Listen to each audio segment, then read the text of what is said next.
We spoke earlier of the fact that the NIV translators rejected the Textus Receptus and used the Nessel's text instead. So what is the story behind the Nessel's text? In 1898, a man named Eberhard Nessel would combine the Greek texts of Westcott and Hort, Tischendorf, and Richard Francis Weymouth. Over the next 100 years, this Nessel's text would go through various editions and is known today as the Nessel-Aland 27th edition. Now let's take a look at some of the men and women who have been involved in producing this Greek text. In 1952, a German named Kurt Aland would join the Nessel's team. He would assist in producing new editions of the Nessel's Greek text, his final being the 25th edition. He would eventually be joined by his wife, Barbara. I believe this photo shows who Kurt Aland was really serving.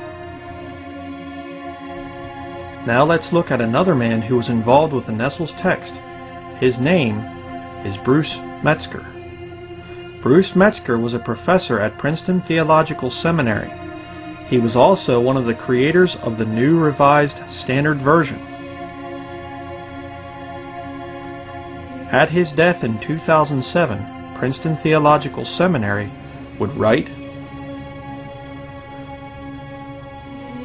in 1993, Bruce Metzger presented a copy of the New Revised Standard Version Catholic edition to Pope John Paul II at the Vatican. Bruce Metzger understood and was passionate about the significance of biblical translation for ecumenical dialogue. This article goes on to say, in 1972 he chaired the subcommittee that translated 3rd and 4th Maccabees and Psalm 151 for an expanded version of the Apocrypha. He personally presented this expanded version to His All Holiness Demetrius the First in 1976. It was important to him that Roman Catholic, Greek Orthodox, and Protestant Christians be able to have recourse to a common biblical text as an instrument of unity. Here we see Demetrius the First listed with Catholic priests. It is no secret that the Orthodox Church has been working with Roman Catholicism for a very long time. In this article, Archbishop Demetrius is said to be teaching at a Roman Catholic Jesuit university. Here we see the current Greek Orthodox Patriarch, Bartholomew I, meeting with Nancy Pelosi. In this article we can see what he is working to accomplish.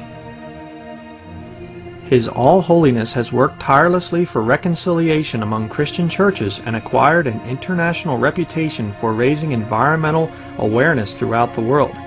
He has worked to advance reconciliation with the Roman Catholic Church and the Anglican Communion, as well as other confessions, through theological dialogues and personal encounters with respective leaders in order to address issues of common concern.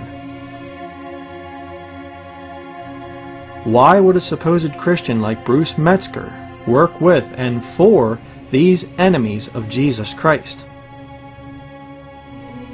Now let's take a look at another member of the Nessel's team. His name is Carlo Maria Martini, and he is a Jesuit priest. In April of 2005, the BBC ran this article where they claimed that if elected, Cardinal Martini would be the first Jesuit to become Pope. However, a few weeks later, Cardinal Joseph Ratzinger was chosen as the next Pope instead of Martini. On page 45 of the Nessel's 27th edition we read, the text shared by these two editions was adopted internationally by Bible societies, and following an agreement between the Vatican and the United Bible Societies, it has served as the basis for new translations and for revisions made under their supervision. This marks a significant step with regard to interconfessional relationships. It should naturally be understood that this text is a working text in the sense of a century-long Nessel tradition.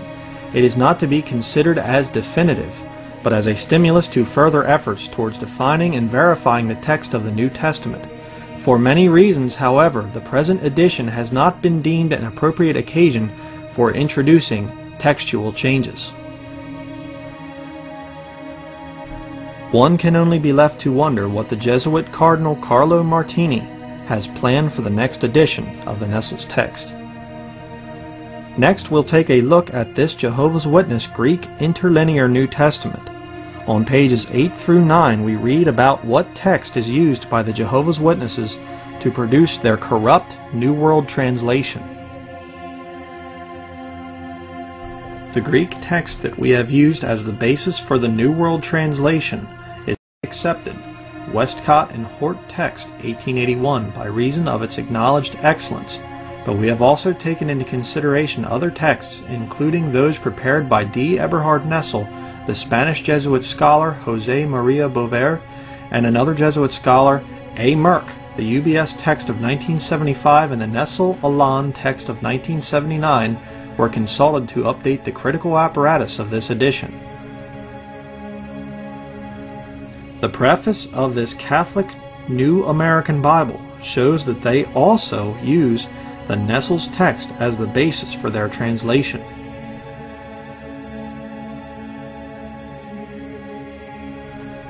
It is important for you, the viewer, to realize that if you have a Bible version produced since 1881, then it can be traced back to this corrupt Nessel's Greek text.